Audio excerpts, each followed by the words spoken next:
Hello everyone. तो आज की वीडियो में हम डिस्कस करने वाले हैं बीए थर्ड ईयर 6 सेमेस्टर का हिस्ट्री यानी इतिहास का जो हमारा सिलेबस है पेपर फर्स्ट का और पेपर सेकंड दोनों का एक ही वीडियो में हम डिस्कस कर लेंगे। पेपर फर्स्ट का टाइटल है era of Gandhi and mass movement. ठीक है, इसको हम देख लेते हैं। यहाँ पर ये ऑफिशियल वेबसाइट से डाउनलोड किया गया PDF है। ठीक है, और फिर मैंने हिंदी इंग्लिश दोनों फॉर्मेट में लिखकर अपडेट किया है इसको। मतलब है तो सेम वही, पर हिंदी इंग्लिश दोनों लैंग्वेज में लिखा हुआ है। तो ये हमारा यूपी की सारी यूनिवर्सिटी, जितनी भी यूनिवर्सिटी हैं सबके लिए ये सिलेबस है। और साथ में इसमें हम देख लेते हैं यहाँ पर हमारे कितने पेपर होंगे। तो इसमें हमारे 2 पेपर होंगे 6 सेमेस्टर में, पेपर फर्स्ट और पेपर सेकंड। पर पेपर सेकंड में आपको 3 सिलेबस दिए हुए हैं। ठीक है, इन तीनों सिलेबस में से आपको ऑप्शनल दे रखा है, मतलब एक चूज करना है। तो तीनों सिलेबस में आपकी चॉइस है। एग्जामिनेशन फॉर्म जब फिल करे जाएंगे तो उसमें आपकी चॉइस ली जाएगी कि आपको इन तीनों चीज़ों में से कौन सा एक सिलेबस पढ़ना है। ठीक है, फर्स्ट वाले पेपर में तो यही पढ़ना है, era of Gandhi and mass movement. आपके पास कोई और ऑप्शन ही नहीं है, बस ये पढ़ना ही पढ़ना है पेपर फर्स्ट में। पर पेपर सेकंड में आपके पास 3 ऑप्शन है कि इन तीनों सिलेबस में से एक सिलेबस पढ़ना है। चाहे हिस्ट्री ऑफ मॉडर्न वर्ल्ड पढ़ लें, चाहे सोशियो कल्चरल एंड इकोनॉमिक पढ़ लें, या history of modern India socio culture and economic history of modern India पढ़ लें, या history and it's professional utility पढ़ लें। इन तीनों में से एक लेना होगा हमको। ठीक है, और इस वीडियो में हम तीनों ही डिस्कस करेंगे, मतलब चारों सिलेबस डिस्कस करेंगे ताकि आपको समझ आ जाए कि आपको कौन सा चूज़ करना है आगे चलकर, जो भी आपको ठीक लगे पढ़ने में, जो भी आपके लिए यूज़फुल हो। और साथ में इसका एक वाइवा बुके और प्रोजेक्ट होगा। ठीक है, ये 6 सेमेस्टर का है पैटर्न। अब हम देख लेते हैं अपना सिलेबस। ये जो सिलेबस है वो पेपर फर्स्ट का है, जिसका टाइटल है era of Gandhi and mass movement. तो इसमें देख लेते हैं यूनिट दोनों, मतलब पेपर फर्स्ट पेपर सेकंड दोनों में 8 यूनिट आपको मिलेंगी। यूनिट 1 में है गांधी जी का प्रवेश पढ़ना है, मतलब गांधी जी का जो प्रवेश हुआ इंडिया में वो पढ़ना है, और असहयोग आंदोलन के बारे में पढ़ना है। Entry of Gandhi and the non cooperation movement के बारे में हमें यूनिट फर्स्ट में पढ़ना है। नेक्स्ट यूनिट सेकंड है, जिसमें हमें पढ़ना है HSRA और भगत सिंह के मुकदमे के विशेष संदर्भ में भारत में क्रांतिकारी आंदोलन का उदय। ठीक है, ये हमें इसमें पढ़ना है यूनिट सेकंड में। Rise of revolutionary movement in India with special reference to HSRA and trial of Bhagat Singh, ये हमें पढ़ना है यूनिट सेकंड में पेपर फर्स्ट की। यूनिट थर्ड में हमें पढ़ना है गदर पार्टी के विशेष संदर्भ में एक साथ भारत के बाहर क्रांतिकारी आंदोलन का उदय। ठीक है, गदर पार्टी के जो विषय में आंदोलन हुए थे, क्रांतिकारी आंदोलन, उसके बारे में पढ़ना है। Rise of revolutionary movement outside India with special reference to Ghadar party, Bharat के बाहर के पढ़ना है। ठीक है, इसमें यूनिट 4 में हमें पढ़ना है साइमन कमीशन, नेहरू रिपोर्ट, सविनय अवज्ञा आंदोलन। Simon commission, Nehru report, the civil disobedience movement. Next है हमारा यूनिट 5, जिसमें हमें पढ़ना है भारत छोड़ो आंदोलन, द क्वाइट इंडिया मूवमेंट जो है हमारा, उसको अच्छे से पढ़ना है। ठीक है, यूनिट 6 में पढ़ना है हमें संवैधानिक संगठन, क्रिप्स और cabinet mission, constitutional crisis, Cripps and cabinet mission, ये हमें पढ़ना है यूनिट 6 में। यूनिट 7 में पढ़ना है सुभाष चंद्र बोस और भारतीय राष्ट्रीय सेना के बारे में। ठीक है, सुभाष चंद्र बोस के बारे में और भारतीय राष्ट्रीय सेना जो थी हमारी उसके बारे में। यूनिट 8 में पढ़ना है माउंटबेटन योजना, विभाजन और स्वतंत्रता, Mountbatten plan, partition and independence. ठीक है, ये हमें पढ़ना था पेपर फर्स्ट में, यही हमारा कंपलसरी सिलेबस है। ठीक है, पेपर फर्स्ट का। पर पेपर सेकंड में क्या है, ऑप्शनल दिया हुआ है। ठीक है, कि 3 पेपर का सिलेबस दिया हुआ है, उसमें से एक चूज करना है हमें। BA third year 6 semester history इतिहास पेपर 2, जिसका टाइटल है हिस्ट्री ऑफ मॉडर्न वर्ल्ड 1815 से 1945 तक का, ये ऑप्शनल है। ठीक है, एक चूज करना होगा इन 3 में से। इसमें भी 8 यूनिट है हमारी। फर्स्ट यूनिट है हमारी यूनिट 1 जर्मनी और इटली का एकीकरण, यूनिफिकेशंस ऑफ जर्मनी और इटली। ठीक है, नेक्स्ट है यूनिट 2 प्रथम विश्व युद्ध के कारण, प्रथम विश्व युद्ध जो हुआ था उसके क्या रीजन रहे थे, काउसिस जो थे, causes leading to first world war. Unit 3 में हमें पढ़ना है पेरिस शांति सम्मेलन और वर्साए की संधि, Paris peace conventions and treaty of Versailles, ठीक है। नेक्स्ट है हमारा यूनिट 4 राष्ट्र संघ संगठन के बारे में, उनकी उपलब्धियां और विफलता पढ़ना है, ठीक है। League of Nations, organisations, achievements and failure. Next है यूनिट 5 जिसमें हमें पढ़ना है रूस के साम्यवाद का उदय कैसे हुआ, बोल्शेविक क्रांति के बारे में, ठीक है। Rise of communism in Russia, the Bolshevik revolution.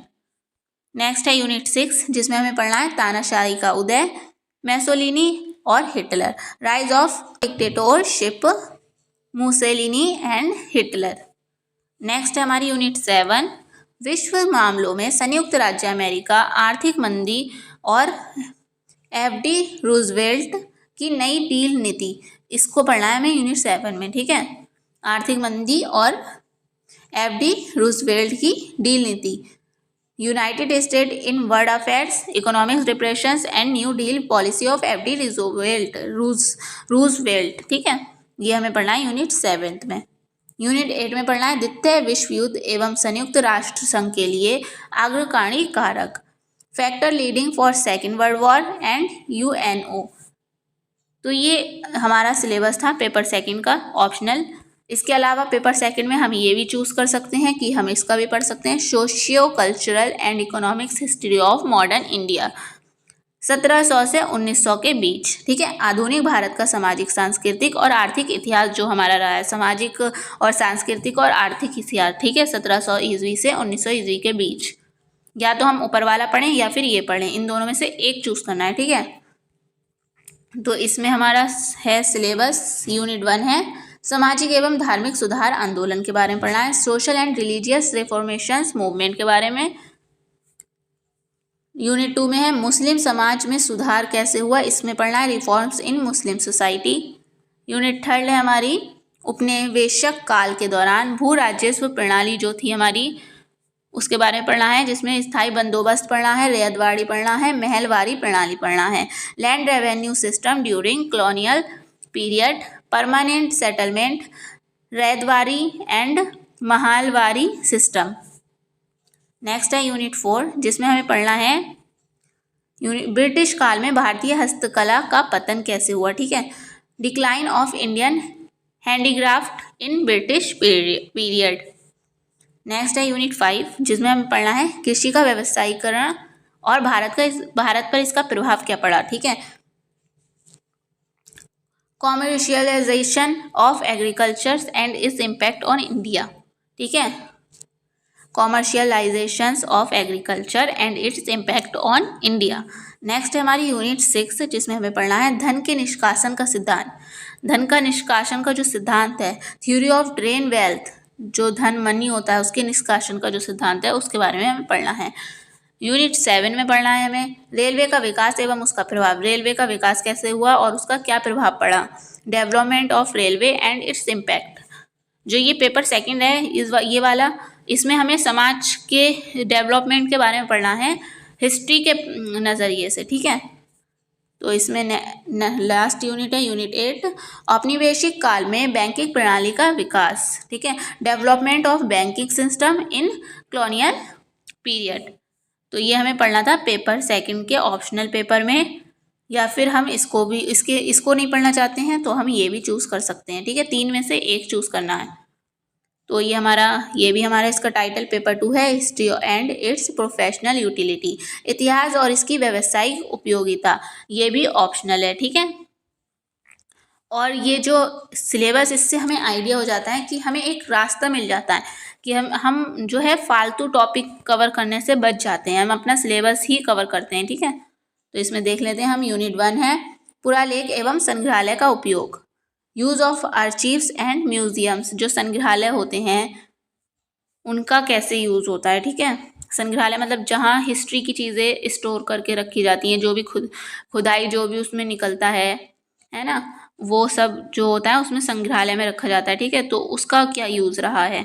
Unit 2 में हमें पढ़ना है इतिहास में मानचित्र का यूज़। मानचित्र जो मैप होते हैं उनका इतिहास में, हिस्ट्री में हमारी क्या यूज़ रहा है, use of map in history. Unit 3 में पढ़ना है पुस्तकालयों का महत्व, इम्पोर्टेंस ऑफ लाइब्रेरीज। जो पुस्तकालय हैं उनका क्या यूज़ है। यूनिट 4 में स्थानीय विरासत, मंदिर और तीर्थ स्थल, लोकल हेरिटेज, टेम्पल्स एंड श्रिंस, ये सब हमें इसमें देखना है, ठीक है। इनका क्या योगदान रहा है हिस्ट्री में। यूनिट 5 में पढ़ना है स्थापत्य स्मारकों को के लिए पर्यटन, यानी टूरिज्म फॉर आर्किटेक्चरल मॉन्यूमेंट्स, ठीक है। नेक्स्ट है यूनिट 6 इतिहास में पर्यावरण का संरक्षण, preservations of environment in history.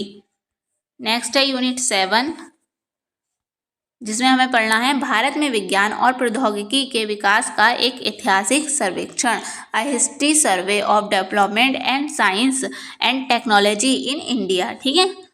जो यूनिट 8 में हमें पढ़ना है पत्रकारिता में इतिहास का यूज़, मतलब उपयोग, प्रिंट और इलेक्ट्रॉनिक मीडिया। पत्रकारिता में इतिहास का क्या उपयोग रहा है, ठीक है। और इसमें क्या पढ़ना है प्रिंट के बारे में, जो इलेक्ट्रॉनिक मीडिया के बारे में, use of history in journalism, print and electronic media, ये हमें पढ़ना है यूनिट 8 में। ये हमारा सिलेबस सारा कंप्लीट होता है। इसके अलावा ये आपको PDF मिल जाएगा। ये हमारा जो प्रैक्टिकल है उसका है, प्रैक्टिकल नहीं मतलब ऑफिशियल वेबसाइट से जो डॉक्यूमेंट डाउनलोड है, इसमें सिर्फ इंग्लिश में दे रखा हुआ है, सिलेबस है वही जो ऊपर था, ठीक है। ये देख सकते हैं आप, social culture, economics, history of modern India, ये ऑफिशियल वेबसाइट से डाउनलोड किया गया जो हमारा सिलेबस है वो है, ठीक है।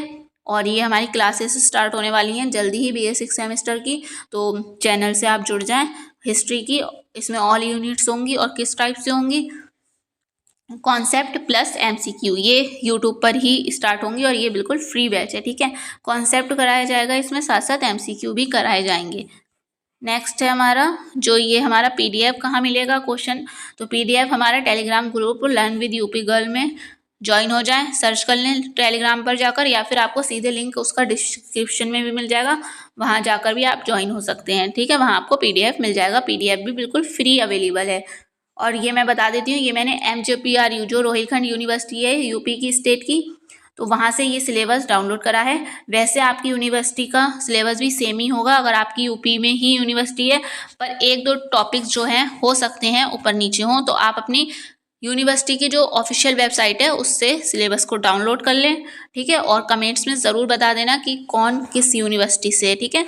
और चैनल को सब्सक्राइब कर दें, और वीडियो थोड़ी भी हेल्पफुल अगर रही हो तो वीडियो को प्लीज़ लाइक कर देना, क्योंकि इसमें हिंदी इंग्लिश मैंने दोनों में समझाया है, इसको ट्रांसलेट किया है, बहुत ज़्यादा मेहनत लगती है PDF वगैरह बनाने में, ठीक है। तो आप एक लाइक तो कर ही सकते हैं कम से कम, है ना। तो चैनल को सब्सक्राइब कर देना और वीडियो को लाइक कर देना। Thank you for watching.